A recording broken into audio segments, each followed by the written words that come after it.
बिहार की सियासत एक बार फिर गर्म है। जनता के फैसले की घड़ी करीब आ रही है और नेता वादे कर रहे हैं, पार्टियां समीकरण बना रही हैं और जनता पूछ रही है अब की बार किसकी सरकार। नमस्कार, हमारा विशेष बुलेटिन बिहार से जुड़ा देख रहे हैं आप। मैं हूं आपके साथ यासूब रजा। खबरों की शुरुआत कर रहे हैं। इधर महत्वपूर्ण खबर, बड़ी खबर, क्या जंगल राज की ओर बढ़ गया है बिहार?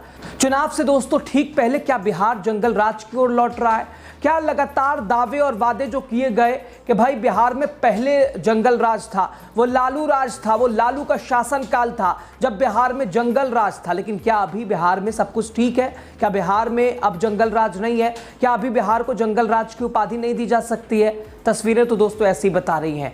राज्य की राजधानी में दिन दहाड़े शूट आउट होने लगे हैं, बड़े बड़े व्यापारी मार दिए जा रहे हैं, अस्पताल में भर्ती गैंगस्टर का भरोसा नहीं है, उसका कत्ल कर दिया जा रहा है, वो भी सुरक्षा के बीच। दोस्तों तो सवाल तो उठते हैं। बिहार के ADG law and order Kundan Krishna भले ही कहें कि भाई अप्रैल, मई और जून में मर्डर का मौसम होता है, लेकिन एनसीआरबी के आंकड़ों से वो मुंह भी नहीं चुरा सकते हैं। बहरहाल क्या हत्याओं का भी मौसम होने लगा है? एडीजी का ये बयान क्या बताता है? खबर पे आप अपनी प्रतिक्रिया जरूर दीजिएगा दोस्तों। इधर एडीजी का बयान शर्मनाक या खौफनाक, क्या है पूरी खबर आपको बता रहे हैं। अभी तक तो दुनिया को यही पता था कि पुलिस का इकबाल बुलंद होता है तो अपराधियों के हौसले पस्त हो जाते हैं, लेकिन जब पुलिस के आला अधिकारी ही इस बात को कबूल कर लें कि अपराध रोकने के लिए और अपराध रोकने में खास तौर पर हत्याओं को रोकने में पुलिस का इकबाल नहीं बल्कि बारिश की भूमिका ज्यादा होती है, ये अजीब तरह का बयान था। और फिर इस बयान को शर्मनाक कहा जाए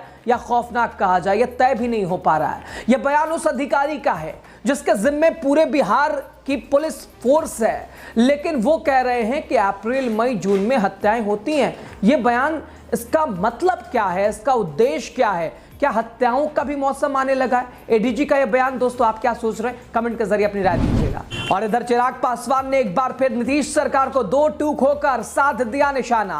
केंद्रीय मंत्री चिराग पासवान बिहार में बढ़ते अपराध पर चिंता उन्होंने जाहिर कर दी। दोस्तों ये पहली बार भी नहीं है जब चिराग पासवान ने अपनी सरकार के खिलाफ मोर्चा खोल दिया है। बिहार में कानून व्यवस्था आज एक गंभीर चिंता है, ये कह रहे हैं चिराग पासवान। प्रतिदिन हत्याएं हो रही हैं, कोई सुरक्षित नहीं है, अपराधियों का मनोबल आसमान छू रहा है। चिराग ने यह भी कहा कि पुलिस प्रशासन की कार्यशैली समझ से परे है और वहीं पटना के रिहायशी इलाके स्थित पारस अस्पताल के अंदर घुसकर अपराधियों के जरिए सरेआम गोलीबारी की घटना इस बात का प्रमाण है, उदाहरण है। अपराध अब कानून और प्रशासन को सीधी चुनौती दे रहा है। यह साफ तौर पर चिराग पासवान अपनी सरकार को चुनौती देते हुए नजर आ रहे हैं। ये क्या चिराग अपने रास्ते पर चलते दिखाई दे रहे हैं? चिराग क्या अपना रास्ता ढूंढ रहे हैं? ये तमाम बड़े सवाल इस खबर के इर्द गिर्द घूम रहे हैं। खबर पे आप क्या सोच रहे हैं जरूर बताइएगा। क्या है पूरी खबर आपको बता रहे हैं। बढ़ते अपराध से त्रस्त राजधानी पटना, वहां अपराधियों ने शास्त्री नगर थाना क्षेत्र के बेली रोड स्थित बड़े पारस अस्पताल के अंदर घुसकर हत्या की घटना को अंजाम दिया।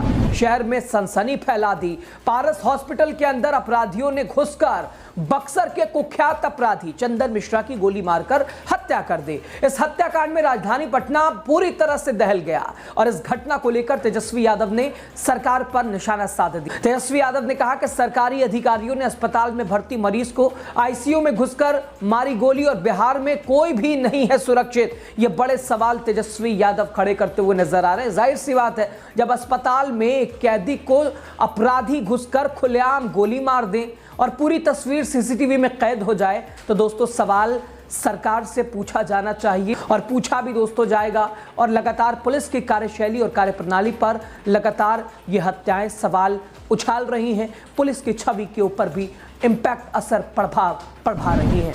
और इधर चुनावी मिशन पर प्रधानमंत्री नरेंद्र मोदी, बिहार में विधानसभा चुनाव की घोषणा भले अभी नहीं हुई है, लेकिन राजनीतिक हलचल तेज है, अपने चरम पर है। एनडीए ने चुनावी जमीन तैयार करनी शुरू कर दी है। उसी क्रम में प्रधानमंत्री नरेंद्र मोदी का एक और बिहार दौरा लगातार चर्चा में है। पीएम मोदी 53वीं बार बिहार आ रहे हैं और पीएम नरेंद्र मोदी पूर्वी चंपारण के मोतिहारी में एक विशाल जनसभा को संबोधित करेंगे। कहा जा रहा है 7,000 से ज्यादा करोड़ रुपए से अधिक की विकास परियोजनाओं का लोकार्पण और शिलान्यास करेंगे। सवाल यह दोस्तों, और सवाल उठ रहा है, सवाल उठना लाजिम भी है, क्या यह दौरा महज विकास की पहल है या इसके पीछे सियासी गणित भी छिपा है? चुनावी साल है, सौगातों की ये बौछार, सौगातों की ये बरसात, क्या चुनाव से पहले ये तमाम शिलान्यास, ये लोकार्पण याद आते हैं? और जो पिछले वादे हुए थे दोस्तों, क्या वो वादे पूरे हो गए हैं क्या? ये जनता पूछ रही है। आप क्या सोच रहे हैं जरूर बताइए।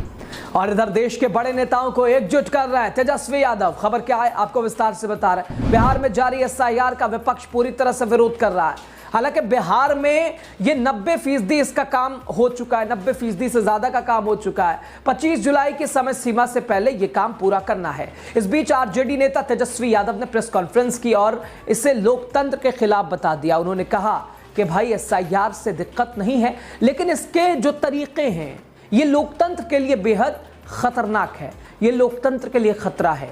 तेजस्वी यादव की चिंता जाहिर है। एक तरफ बिहार में विधानसभा चुनाव है, दूसरी तरफ चुनाव आयोग लगातार वोटर लिस्ट को लेकर जिस तरह से प्रक्रिया चला रहा है, कई सवाल खड़े हो रहे हैं। तेजस्वी यादव इसी को लेकर सवाल उठा रहे हैं। और इधर नीतीश कुमार की पलट गई है सोच।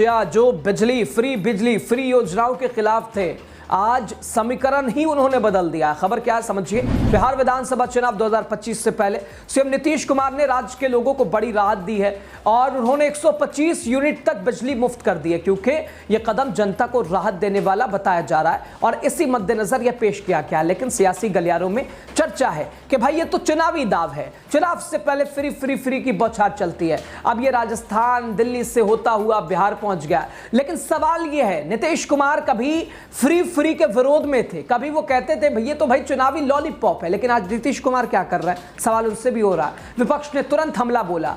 जैसे नीतीश कुमार ने ट्वीट किया सोशल मीडिया प्लेटफॉर्म X पर, जैसे उन्होंने जानकारी साझा की बिहार के लोगों के लिए सौगात। नीतीश के ट्वीट के बाद लगातार विपक्ष ने सवाल उठाना शुरू कर दिया और साफ तौर पर उनके पुराने बयानों का हवाला देना शुरू कर दिया, जिसमें साफ तौर पर मुफ्त योजनाओं के खिलाफ नजर आ रहे थे नीतीश। ऐसे में बड़ा सवाल है, क्या नीतीश कुमार की योजना बजली राजनीतिक रणनीति का हिस्सा है या जनता के लिए वास्तविक में राहत की योजना है? दोस्तों आप जरूर बताइए, क्योंकि आपकी ही कमेंट, आपकी ही राय, आपकी ही प्रतिक्रिया दोस्तों बहुत महत्वपूर्ण है। और इधर नीतीश कुमार का मुफ्त बिजली ऐलान, चुनावी रणनीति या राहत? खबर पूरी विस्तार से समझिए।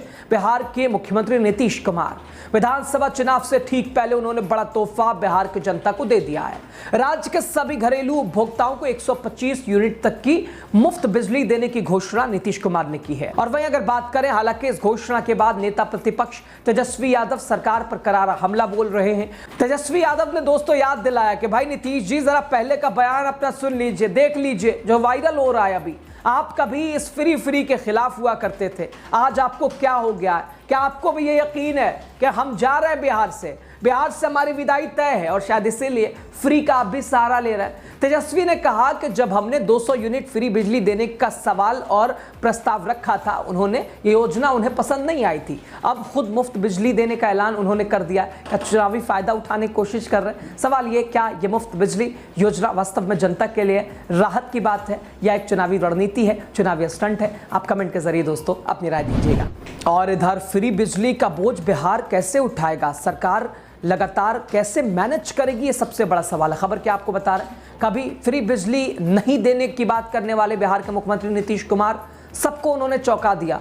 125 यूनिट फ्री बिजली का ऐलान कर दिया। सार्वजनिक मंचों से वो कहते थे कि भाई बिजली मुफ्त देना राज्य के विकास और बिजली प्रणाली के लिए नुकसानदायक हो सकता है। लेकिन जिस तरह उन्होंने अपने सोशल मीडिया प्लेटफॉर्म X पर पोस्ट किया, लिखा 125 यूनिट फ्री बिजली देने का ऐलान कर दिया, इससे सभी, अगर बात करें तो सभी के मन में एक सवाल और ख्याल आया कि इसी साल चुनाव है भैया। सच कहे तो इस फ्री की बिजली ने कई राज्यों में पार्टियों को जीत दिलाने में मदद पहुंचाई है। क्या ये फ्री पुराना हो गया या अभी भी चलेगा, ट्रेंडिंग है? क्या नीतीश कुमार के काम आएगा, नीतीश कुमार को सत्ता में वापस लाएगा, नीतीश कुमार की मजबूती का उदाहरण पेश करेगा? ये तमाम बड़े सवाल इस खबर के इर्द गिर्द है दोस्तों। लेकिन खबर पर आपकी राय बहुत ज़रूरी है। आप ज़रूर अपनी राय कमेंट के जरिए हमारे साथ साझा कीजिएगा। फिलहाल के लिए बिहार से जुड़े इस खास बुलेटिन में इतना ही। हर पल की खबर के लिए आप सिर्फ देखते रहिए द राजनीति। नमस्कार।